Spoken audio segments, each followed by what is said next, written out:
Church, and you're watching Experience TV. We are the place to be to create exceptional guest experiences. Now, we all know that one employee who causes a lot of problems. You know, the person that really never does their part, that's always causing problems with every single special project? Well, guess what? Today, our special guest, who specializes in guest training, is going to be here with us to walk us through how to deal with that employee. Bruce Loeffler has over 2 decades of training America's top companies on how to improve their customer service. He's also the co-author of the best-selling book, The Experience.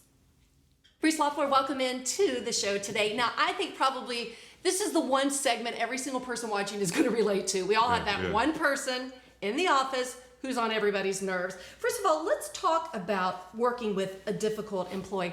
How do you work with an employee who's simply not engaged? Well, that's the key. You have got to find a way to get them engaged. Okay. And I go back to a study that Gallup did. They interviewed 100,000 employees across America, and they categorized them into 3 categories. And when I first saw this, I thought that they were off base, but I'm not Gallup. Right. They said that 27% of all employees are what they call engaged. Actively engaged, that really they love their job, they're creative, just kind of the ambassadors for the company. They said that 59% are disengaged, and they said that 14% are actively disengaged. Wow. And what they came up with, they said the disengaged employees, they're not good, they're not bad employees, they're just kind of there.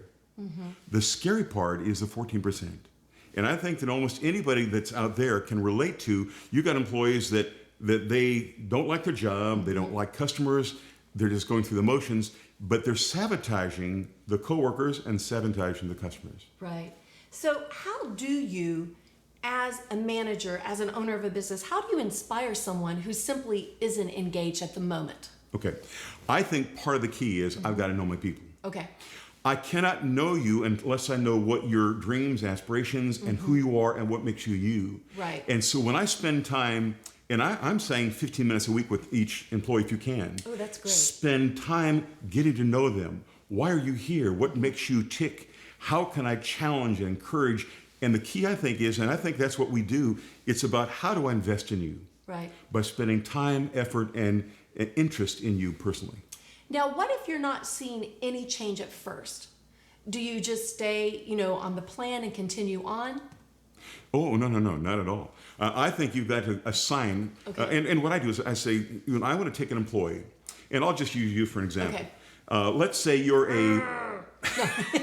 I'm a non-engaged employee. You're a disgruntled employee. Okay. I'm going to spend 1 month, and I say, Kim, I'm going to bring you into my office, and we're going to find a common problem in our area, in your area, and I'm going to attack that problem with you. Okay. 15 minutes a week for the next month, and every week we're going to come back and talk about how do we fix that problem. And it may go on for 2 months. At the end of 2 months, if you've done nothing, if you've not changed, because I want to find out how do I get you to take ownership and pride and to help fix something. If after 2 months there's no desire on your part, then I've got to find a way to let you go. Right. What I love most about what you said, Bruce, is the fact that I think most companies, when they have an employee that's not engaged, it's like they just keep making a policy or they write something up, but you're really doing the one-on-one. That's when you get to know the person. Most people just want to be heard. Well, you cannot keep on, we do this in education. You cannot keep passing people on to the next teacher or the next supervisor that is not producing successfully. Right. And so unless you can help turn that person around, they're not going to grow. Right. That's some very valuable information for many of the managers and business owners who's watching today. Thank you so much for being with us today, Bruce. Well, that's it for today's show. I'm Kim Church. You've been watching Experience TV. I'll see you next week with a brand new show.